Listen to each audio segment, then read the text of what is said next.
Semua ada baik-baik pagi ini? Aminnya pelan. Semua pasti dalam keadaan baik. Saya tidak tahu yang lain kemana. Semua masing-masing sibuk, tetapi jangan lupa bahwa hari ini adalah hari terakhir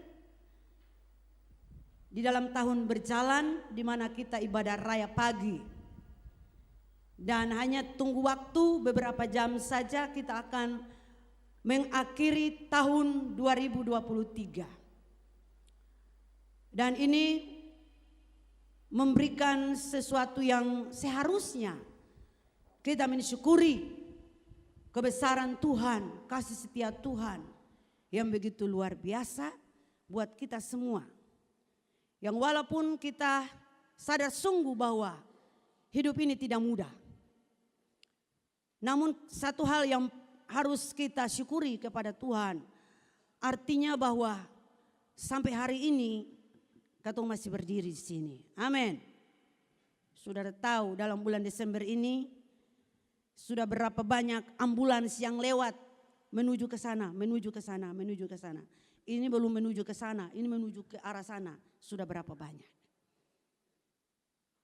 Namun kita bersyukur kita masih diberi kesempatan oleh Tuhan sampai detik jam ini. Nah, pagi ini kita akan belajar firman Tuhan.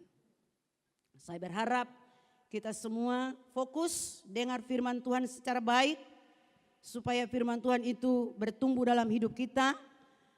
Firman Tuhan tidak begitu saja berlalu, tetapi firman Tuhan benar-benar mengambil bagian dalam hidup saya dan saudara. Puji Tuhan, pagi ini saya akan berbicara dengan tema jangan lupa Ebenezer dan Immanuel. Jangan lupa Ebenezer dan Immanuel. Kita akan baca ada 2 ayat yang menjadi acuan saya pagi ini. Pertama Samuel pasal 7 ayat yang ke-12. Kita akan baca bersama ya. Dalam hitungan 3 kita akan baca ayat ini bersama. Dan nanti saya akan katakan lagi ada satu bagian dalam Matius pasal 1 ayat 23. Pertama Samuel pasal 7 ayat 12. Gampang-gampang susah dicari. Haleluya. Sudah dapat semua? Yang sudah dapat katakan amin. Pertama Samuel pasal 7 ayat 12. Kita baca bersama 1, 3. Kemudian Samuel mengambil sebuah batu dan mendirikannya antara Mispa dan Yesana. Ia menamanya Ebenezer. Katanya, sampai di sini Tuhan menolong kita. Satu lagi. Matius pasal 1 ayat 23. Matius pasal 1 ayat 23. Semua buka bersama.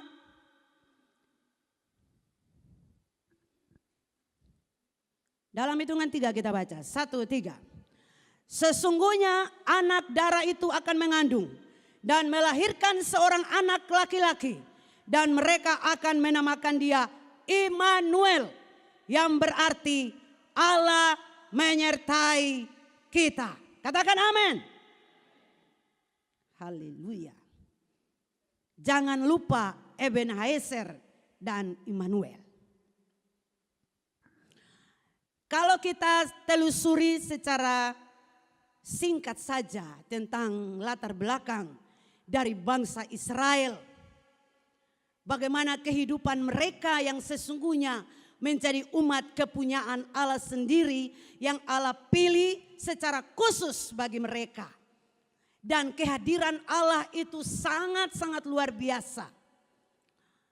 Tabut Allah itu selalu dibawa kemana-mana.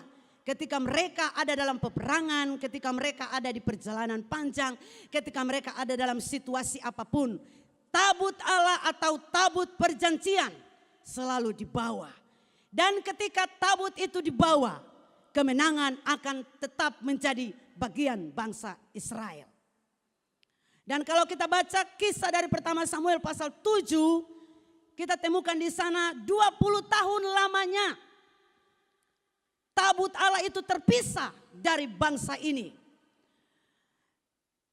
Dan ketika saya belajar dan saya lihat bahwa ketika tabut Allah itu tidak menyertai mereka, karena berbicara tentang tabut Allah atau tabut perjanjian, berbicara di sini tentang kehadiran Tuhan. Dan di sana juga Tuhan berbicara kepada umat ini lewat para imam. Tuhan berbicara kepada bangsa Israel ketika tabut itu ada di antara mereka, maka sudah pasti kehidupan mereka terjamin karena Allah menyertai. 20 tahun bangsa ini terpisah dari tabut Allah. Artinya bahwa mereka coba membangun kehidupan mereka sendiri dengan kekuatan mereka. Namun ketika mereka diserang oleh bangsa-bangsa kafir, bangsa-bangsa yang tidak mengenal Allah, selalu mereka dikalahkan. Seberapa banyak mereka diserang oleh bangsa Filistin, mereka dipukul kalah, pukul mundur oleh bangsa ini. Dan ketika satu waktu mereka diperhadapkan dengan peperangan yang dahsyat, bangsa Filistin kembali lagi menyerang mereka. Namun mereka teringat bahwa tabut Allah tidak ada bersama dengan mereka. Artinya bahwa sudah lama mereka tidak lagi bersama-sama dalam hadirat Allah, menikmati kebersamaan dengan Tuhan. Lalu kemudian Nabi Samuel mengarahkan kepada mereka supaya mereka harus bertobat dari cara hidup mereka. Mereka harus berbalik dari penyembahan-penyembahan berhala, berbalik untuk menyembah Allah Israel. Dan ketika mereka fokus menyembah Allah, firman Allah mengatakan bahwa Allah sendiri yang turun tangan berperang melawan bangsa Filistin, dan kemenangan ada di pihak bangsa ini. Sehingga di dalam pertama Samuel pasal 7 ayat yang ke-12, Samuel mengambil sebuah batu dan mendirikan di antara Mispa dan Yesana. Ia menamanya Ebenhaeser, katanya, sampai di sini Tuhan menolong kita. Sampai di sini bukan berarti cukup di situ. Tetapi sesungguhnya kalau kita belajar latar belakang bangsa Israel, sudah seberapa banyak kali Tuhan menolong mereka, melepaskan mereka, membawa mereka keluar dari perbudakan, menuntun mereka, mengantar mereka, melewati padang gurung, melewati keadaan-keadaan yang sukar sulit. Pertolongan Tuhan selalu ada. Ini memberikan pelajaran bermakna buat kita, bahwa Ebenhaeser memungkinkan kita untuk melangkah dalam kepastian. Amin. Ebenhaeser memungkinkan kita untuk melangkah dalam kepastian. Kalau kita berjalan bersama dengan Tuhan, selalu ada kepastian. Amin. Kalau kita coba-coba jauh dari Tuhan, hidupmu dan hidupku pasti akan kacau balau. Ketika kita coba untuk membangun kehidupan kita dengan kekuatan sendiri, sebab firman Allah berkata, terkutuklah orang-orang yang mengandalkan kekuatannya sendiri, terkutuklah orang-orang yang mengandalkan kekuatan manusia. Namun diberkatilah orang-orang yang mengandalkan Tuhan, yang menaruh harapan hanya kepada Tuhan.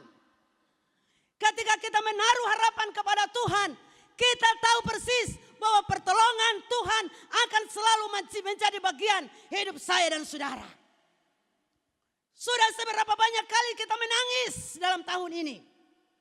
Sudah berapa banyak kali kita tertawa dalam tahun ini. Sudah berapa banyak kali kita jatuh bangun dalam kehidupan kerohanian kita dalam tahun ini. Sudah seberapa banyak kali kita menyakiti hati Tuhan di sepanjang tahun ini.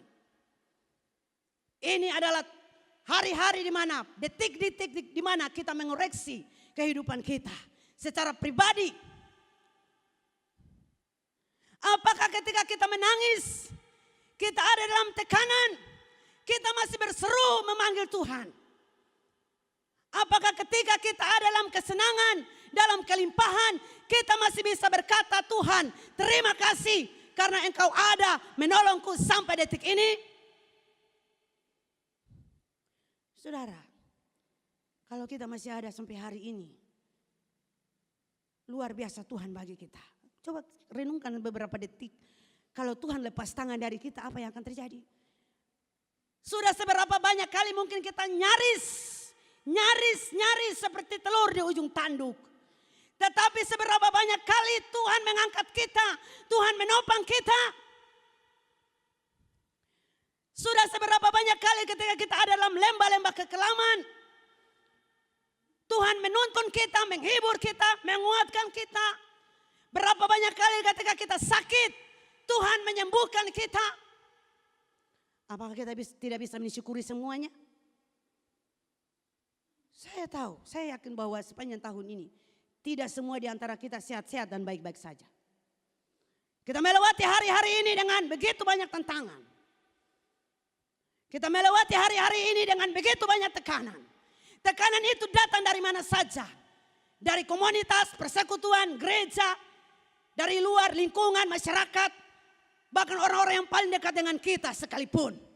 Tekanan itu pasti akan datang. Tetapi ingat bahwa Ebenezer, Tuhan masih menolong kita sampai detik ini. Berikan tepuk tangan yang meriah bagi Tuhan Yesus. Haleluya. Atas dasar bukti pertolongan Tuhan, seperti apa yang telah dilakukan oleh Samuel dengan meletakkan batu peringatan bagi bangsa Israel untuk tetap ingat pertolongan Tuhan, maka sesungguhnya ini menjadi momen bagi kekristenan bahwa kita harus terus melangkah di dalam kepastian. Melangkah dalam kepastian artinya tidak ada keraguan, tidak ada kekhawatiran yang sampai menghimpit kehidupan kita, membuat kita tidak lagi menaruh percaya kepada Tuhan. Seberapa banyak di antara kita yang karena himpitan, tekanan, membuat kita tidak lagi percaya sungguh-sungguh kepada Tuhan. Mungkin bisa membuat kita tidak lagi berpikir positif tentang Tuhan. Seberapa banyak di antara kita karena persoalan hidup, ekonomi, keluarga, rumah tangga, kita berpikir bahwa Tuhan tidak menolong kita. Kita melihat orang di sekitar kita hidup dalam kelimpahan. Saya seperti ini. Apakah saudara pernah berpikir itu? Kita bisa masuk dalam situasi-situasi yang sulit. Tetapi ingat kehadiran Tuhan. Tabut Tuhan seperti yang dinyatakan untuk bangsa Israel. Tabut itu jangan sekali-kali beranjak dari hidup kita. Jangan beranjak dari keluarga kita, dari persekutuan kita, dari komunitas kita, dari keluarga kita. Ingat baik, tabut Allah, tabut perjanjian. Jangan sekali-kali dipindahkan, digeserkan. Kalau kita coba-coba menggeserkan kehadiran Tuhan, hadirat Tuhan, dan memprioritaskan kehidupan kita secara manusia, kita mengandalkan kekuatan kita, maka ini tanda-tanda untuk kita harus mengalami banyak kesulitan dalam hidup ini. Belajar dari bangsa ini. Ketika mereka mulai berkeras hati, berkeras kepala, menolak Tuhan, tidak menerima kehadiran Allah dalam hidup mereka. Allah memutarbalikan mereka, menunggang balikan mereka, hidup mereka hancur. Tetapi ketika mereka berbalik, bertobat sungguh-sungguh, Tuhan menuntut pertobatan yang sejati. Bangsa ini dipulihkan karena mereka bertobat. Kalau tidak bertobat, tidak dipulihkan. Bertobat artinya kita berbalik dari arah cara hidup kita yang berdosa, yang salah. Kita berbalik ke arah yang hidup yang benar di dalam Kristus. Memberi segenap hidup kepada Tuhan. Memprioritaskan Dia dalam hidup kita. Seberapa banyak kita di tahun ini lebih mencondongkan hati, pikiran dan hidup kepada segala sesuatu yang ada di dunia ini. Lalu kita lupa bahwa sesungguhnya Tuhan yang pegang kendali atas segala sesuatu. Ingat ketika Tuhan lepas tangan, kita pasti binasa. Tetapi ketika Tuhan mengendalikan segala sesuatu dengan tangan kemahakuasaannya, maka kita tahu persis kita ada di dalam pertolongan Tuhan. Melangkah dalam kepastian, tidak ada keraguan, tidak ada kekhawatiran. Yesus pernah mengajar banyak orang tentang kekhawatiran. Dia berkata bahwa karena itu aku berkata kepadamu, janganlah khawatir akan hidupmu. Baca dalam Injil Matius pasal 6 itu kita temukan. Banyak hal yang Tuhan katakan supaya kita jangan khawatir tentang hidup ini. Apa yang kita makan, apa yang kita pakai, apa yang kita minum. Segala sesuatu secara jasmania jangan dikhawatirkan. Namun selidiki kembali sepanjang tahun ini seberapa banyak kita yang khawatir bersungguh-sungguh di hadapan Tuhan. Termasuk saya, kita semua. Seberapa banyak kita bersungut-sungut. Ketika kita ada dalam kesulitan, dalam kekurangan, kita bersungut-sungut. Kita khawatir. Jangan-jangan saya tidak bisa makan, saya tidak bisa minum, saya tidak bisa pakai. Tetapi pada endingnya, ujung-ujungnya, kita bisa melihat bagaimana kuasa Tuhan bisa bekerja. Amin. Sampai hari ini anak-anak Tuhan tidak pernah duduk di jalanan meminta-minta roti. Berduduk di jalan-jalan dengan pakaian compang-camping. Dan meminta-minta di jalanan. Tetapi anak-anak Tuhan tetap menaruh harapan dan percaya kepada Tuhan. Sekalipun kita ada mungkin dalam situasi-situasi kekurangan-kekurangan. Di saat-saat tertentu. Tetapi firman Allah berkata, apakah dengan kekhawatiran bisa menambah sehasta saja pada jalan hidupmu? Tidak bisa. Hidup itu lebih penting daripada pakaian. Tubuh itu lebih penting daripada pakaian. Hidup kita ini lebih penting dari semua perkara-perkara duniawi yang secara kasat mata kita bisa lihat. Kehidupan rohani sangat penting. Oleh sebab itu kalau kehidupan rohani kita goyah, maka itu sudah pertanda bahwa kita tidak memiliki kekuatan apapun untuk bisa menghadapi keadaan-keadaan yang ada, yang datang menerpa hidup saya dan saudara. Firman Allah berkata, serahkan kekhawatiran. Serahkan kekhawatiran itu kepada Tuhan. Karena saya percaya kita tidak bisa menyerahkan rasa khawatir kita. Kita tidak bisa menyerahkan rasa khawatir kita kepada orang yang dekat dengan kita. Kita tidak bisa menyerahkan rasa khawatir kita kepada orang-orang yang mungkin bisa diandalkan. Tetapi kita harus serahkan rasa khawatir kita kepada Tuhan saja. Amin. Serahkan kepada Tuhan. Pertama Petrus 5 ayat 7. Serahkanlah segala kekhawatiranmu kepadanya. Sebab Tuhanlah yang memelihara kita. Tuhan yang memelihara. Serahkan segala kekhawatiran. Maka Tuhan pasti akan bertindak. Tindakan Tuhan itu selalu nyata. Bagi semua orang yang percaya. Menaruh harap dan pertolongan kepada Tuhan. Ketika bangsa Israel menaruh harap percaya kepada Allah Israel. Dan mereka menempatkan tabut Allah itu di tengah-tengah mereka. Maka mereka pasti mendapatkan kemenangan lepas kemenangan. Jangan kita berpikir mendapat kemenangan itu ketika kita dalam peperangan. Senjata melawan senjata, pedang melawan pedang. Tetapi kita bisa melewati semua peperangan-peperangan dalam hidup ini. Berbagai persoalan, berbagai situasi-situasi yang sulit sekalipun yang datang menghimpit kita. Tetapi saya percaya kehadiran Tuhan mengalahkan segala-galanya. Oleh sebab itu, jangan sekali-kali kita menggeserkan, mengesampingkan kehadiran Tuhan. Hadirat Tuhan itu penting dalam hidup kita. Semua yang kita lakukan, mungkin semangat 45 sampai 100. Kita bisa bikin apa saja secara heboh sana sini. Tetapi ingat, di saat kita tidak dekat dengan Tuhan dan hadirat Tuhan tidak bersama dengan kita, semuanya itu nol besar. Ingat ini baik. Tadi malam saya sedikit keras dengan anak-anak. Jangan merasa kuat, jangan merasa luar biasa. Heboh sana sini. Lalu mulai jauh dari hadirat Tuhan. Tidak lagi mengandalkan doa, tidak lagi mengandalkan persekutuan. Ingat, kita bisa melakukan segala sesuatu. Tetapi firman Allah berkata, bukan dengan kuat dan gagahku, tetapi hanya oleh Roh Tuhan yang memberikan kekuatan. Jadi Roh Tuhan yang memberikan kekuatan kepada kita. Ketika kita ada di hadirat Tuhan, berseru memanggil Dia, mendekatkan diri kita kepada Tuhan, ada dalam hadiratnya, di sana ada kekuatan yang melimpah dalam hidup kita. Ingat, Ebenezer, sampai di sini Tuhan masih menolong saya. Katakan kiri kananmu, hei ingat Ebenezer, sampai di sini Tuhan masih menolong engkau.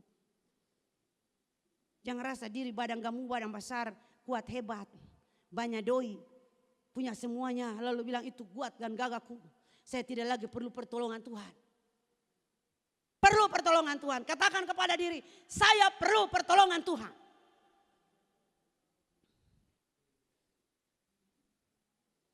Kalau saya lihat anak-anak zaman sekarang ini,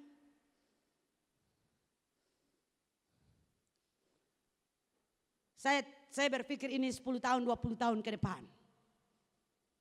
Mungkin saya sudah jadi nenek, Bapak Gembala sudah jadi opa-opa. Lalu lihat generasi ke bawah. Kita rindu supaya generasi ini mereka bisa menjadi generasi-generasi yang berkualitas. Yang bisa mandiri, bekerja sendiri. Karena anak zaman sekarang mereka mau senang-senang saja. Semuanya tersedia. Saya berpikir kadang-kadang begini. Anak-anak ini kalau mereka mau hidup, untung sekarang mereka besar sampai detik ini mereka sudah semuanya serba ada, semuanya ada. Bukan semuanya ada tapi sudah sudah mendingan. Saya tidak bisa bayangkan kalau dulu mereka seperti begini-begini ya, usia-usia begini, mereka ada dengan kami dalam pelayanan perintisan lalu hidup apa adanya dan kesulitan sulit luar biasa. Apakah anak-anak ini mereka masih bisa bertahan? Dan saya berpikir seperti saya mau berputar kembali, Tuhan kembalikan kembali supaya anak-anak ini mereka tahu rasa kalau hidup susah itu seperti apa. Anak-anak sekarang orang tua sudah sediakan semua. Tapi kok tidak bersyukur. Hampir-hampir makanan itu orang tua, mama itu mau ambil, mau suap di mulut. Semuanya tersedia. Saya berpikir kalau satu waktu orang tua tidak ada lagi, mungkin nanti baru mereka tahu rasa sekali ini hidup seperti apa. Ya? Ini mana anak-anak yang banyak-banyak itu ada separuh di atas kah? Dengar. Ingat baik. Jangan andalkan kekuatan sendiri, jangan andalkan orang tua. Karena umur orang tua ini syukur-syukur firman Tuhan bilang 70 ke 80 ke atas, katus yang kuat lain. Kalau oma-oma dan opa-opa, tete-tete dan nenek-nenek itu jangan harap lain. Apalagi kasu pikun, lalu anak-anak mulai bikin takar ruang orang tua.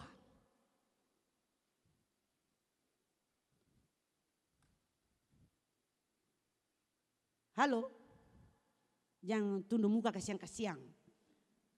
Bersyukur sekarang ini mama papa masih ada. Kalau yang susah ada ya bersyukur saja. Tapi kalau masih ada ini, orang tua masih hidup bersama-sama. Hargai, hormati mereka. Anak-anak sekarang ini kita bicara satu kata mereka punya 10. Kita bicara baik-baik dengan nada pelan, mereka punya nada seperti marah kita. Saya tidak paham. Karena cara hidup kita dulu tidak seperti itu. Kita masih tunduk dan taat kepada orang tua. Masih menghargai. Anak-anak sekarang kita duduk di sini, mereka lewat 10-20 kali situ, mereka tidak pernah permisi, ibu, permisi, tunduk sedikit saja juga.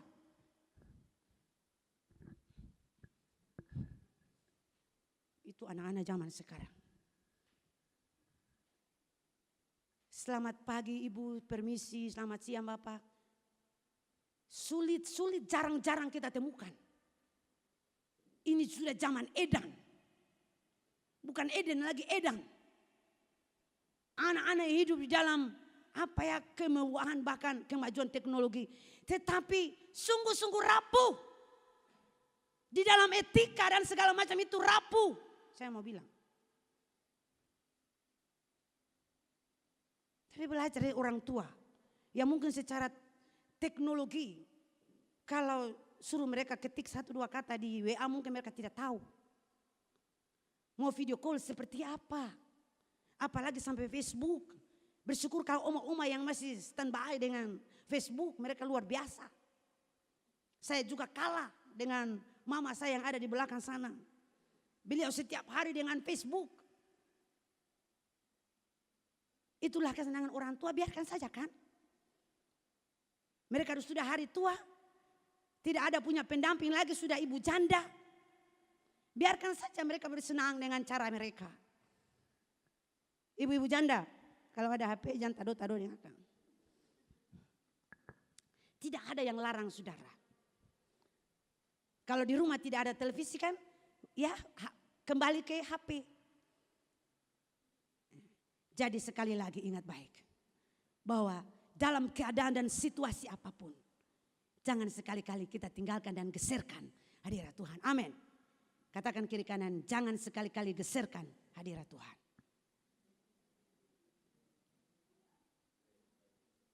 Kalau ada pun teman, jangan bilang ke diri sendiri. Haleluya.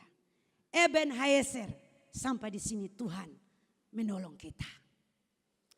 Yang kedua, jangan lupa Immanuel. Artinya Allah menyertai kita. Penyertaan Allah itu selalu sempurna. Amin. Tuhan sertai kita sempurna. Terkadang orang berpikir Tuhan sertai ketika kita ada dalam keadaan senang. Tuhan sertai ketika kita ada dalam keadaan melimpah. Tuhan sertai ketika kita sehat-sehat, tidak pernah sakit. Lalu ketika kita sakit, ketika kita masuk dalam persoalan, kita bilang Tuhan tidak sertai kita. Hei, ingat baik, Dia itu Allah Immanuel. Allah Immanuel yang menyertai kita.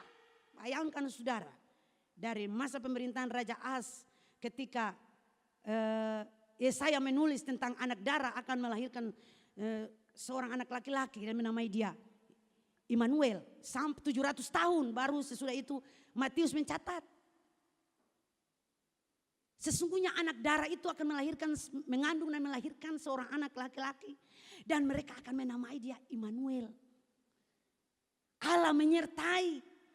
Penyertaan Allah itu selalu nyata bagi orang percaya. Yesaya 7 ayat 14. Seperti yang sudah saya katakan tadi. Dan juga dalam Matius pasal 1 ayat 23 yang kita baca tadi. Firman Allah berkata dalam Matius pasal 28 ayat 20b. Dan ketahuilah aku menyertai kamu sampai kepada akhir zaman. Jadi penyertaan Tuhan itu bukan pada waktu-waktu tertentu. Tetapi ingat bahwa Tuhan sudah mengatakannya. Aku menyertai kamu sampai kepada kesudahan alam. Luar biasa. Kalau Tuhan menyertai kita. Berarti kemanapun kita pergi. Apapun yang kita kerjakan. Segala sesuatu yang terkait dengan hidup kita. Di sana selalu kita melihat Allah menyertai kita. Allah menyertai kita. Ingat ini baik. Bangsa Israel pun mereka mengalami penyertaan Tuhan. Ketika mereka keluar dari Mesir. Mereka melewati laut Teberau. Bagaimana penyertaan Tuhan itu nyata-nyata di depan mata mereka. Dan dalam hidup kekristenan kita, kita selalu melihat mujizat-mujizat Tuhan itu nyata di depan mata kita. Mungkin sekarang ini kita lihat kabur. Saya belum tahu apa di depan saya sana yang saya harus hadapi. Atau saya belum tahu seperti apa masa depan saya di depan sana. Tetapi kita selalu percaya ketika Tuhan menyertai kita, semua yang Tuhan buat itu indah pada waktunya. Amin. Apa yang Tuhan buat indah pada waktunya. Jadi tanamkan dalam hidup ini Allah Immanuel itu. Allah Immanuel yang kita percaya, yang kita sembah itu. Yesus Kristus dia datang ke dunia ini. Firman Allah bilang apa? Dia diam di antara kita. Bersama-sama dengan kita. Kalau dia diam bersama dengan kita. Kembali kita ingat tabut perjanjian Allah. Tabut perjanjian Allah. Terbuat dari emas dan kayu penaga. Di sana berbicara tentang, emas berbicara tentang keilahian Kristus. Kayu berbicara tentang kemanusiaan Kristus. Bagaimana ketika Kristus hadir di antara kita. Dia itu manusia menjelma menjadi manusia. Dia itu Allah yang menjelma menjadi manusia. Dia itu Allah sempurna. Allah sempurna yang hadir di tengah-tengah umatnya. Berarti kita masih bisa mengalami bagaimana kuasa Tuhan bekerja dalam hidup kita. Mari kita tanamkan dalam hidup ini, keluarga kita, hidup rumah tangga kita masing-masing, pribadi, persekutuan kita, komunitas kita. Beberapa jam lagi tahun 2023 akan berakhir. Mari kita menatap ke depan, kita lihat bahwa kita percaya. Walaupun saya belum tahu seperti apa tahun 2024. Tetapi kita yakin kalau Tuhan menyertai saya di tahun 2023. Kita percaya Tuhan menyertai kita juga di tahun 2024. Amin. Penyertaan Tuhan selalu ada. Oleh sebab itu berjalan bersama dengan Tuhan, tim worship ada di depan. Berjalan bersama dengan Tuhan. Dalam tekanan, dalam masalah, dalam keadaan dan situasi apapun dalam hidup saya dan saudara. Mari kita tetap percaya Dia Allah Immanuel. Dia kuatkan kita, Dia yakinkan kita bahwa kita tidak sendiri. Dia membuat kita berarti, Dia membuat kita berharga. Dunia mungkin menganggap kita itu tidak ada apa-apanya. Tetapi di hadapan Tuhan, kita adalah manusia-manusia yang berharga. Kita adalah bejana-bejana tanah liat yang dibuat dengan tangan Tuhan sendiri. Dia sebegitu rupa menjadikan kita di tangannya sendiri. Menjadikan kita bejana-bejana yang berharga. Supaya di hari-hari hidup ini sekalipun ada dalam lembah-lembah kekelaman, Tuhan selalu menyertai kita. Ebenezer, sampai di sini Tuhan masih menolong saya. Immanuel, Allah selalu menyertai saya. Haleluya. Terima kasih Tuhan. Mari saudara-saudara, sejenak kita tunduk di hadapan Tuhan. Saya sudah selesai berbicara. Namun saya yakin bahwa Tuhan masih lebih jauh berbicara banyak buat kita. Mari kita sendingkan telinga kita untuk dengar apa yang Tuhan bicara. Tuhan berbicara lewat hamba-hambanya yang selalu memperdengarkan, menyuarakan suara Tuhan, isi hati Tuhan. Mari kita belajar mensyukuri semuanya. Mari kita belajar menghargai firman Tuhan. Karena kita tahu persis bahwa Dia adalah Tuhan kita. Ebenezer, sampai di sini Tuhan masih menolong kita. Ini adalah batu peringatan yang Tuhan taruh bagi semua orang percaya. Agar kita tetap ingat kepada pertolongan Tuhan. Agar kita tetap ingat penyertaan Tuhan, Allah Immanuel yang selalu menyertai kita.